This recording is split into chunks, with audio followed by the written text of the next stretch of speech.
ഈ സത്യത്തിൽ ഈ ഫാറ്റി ലിവറും അല്ലെങ്കിൽ ഈ ഗ്യാസ്ട്രിക് ഇഷ്യൂസും ഇതൊക്കെ മെഡിസിൻ കഴിച്ച് കംപ്ലീറ്റ് ആയിട്ട് മാറുമോ? കംപ്ലീറ്റ്ലി റിവേഴ്സിബിൾ ആണ്. ഫാറ്റി ലിവർ നമ്മൾ ഗ്രേഡ് 3 വരാണെങ്കിലും കംപ്ലീറ്റ്ലി റിവേഴ്സിബിൾ ആണ്. സോ അതിന്റെ റീസൺ എന്തുവെന്നുള്ളത് നമ്മൾ കണ്ടുപിടിക്കുക. So what ever it is, diabetes ആണോ, ഹൈപ്പർ ടെൻഷൻ ആണോ, ആൽക്കഹോൾ ആണോ, എന്തുവെന്നുള്ളത് ഐഡന്റിഫൈ ചെയ്യുക, അത് സ്റ്റോപ്പ് ചെയ്യുക. It's completely reversed.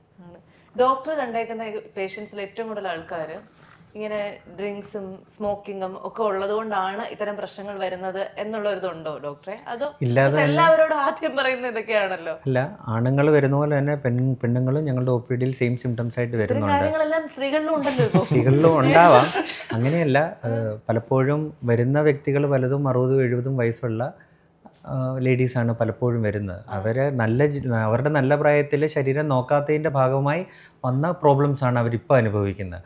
പിന്നെ സ്ട്രെസ് ഒരു വലിയൊരു ഫാക്ടറാണ്. പിന്നെ ആൾക്കാരുടെ മാനസിക സംഘർഷങ്ങളുള്ള പലർക്കും ഇതുപോലുള്ള വയറ്റിലുള്ള പ്രശ്നങ്ങളായിട്ടാണ് മജോറിറ്റി ഞങ്ങളുടെ ഒ പി ഡി വരുന്നത്.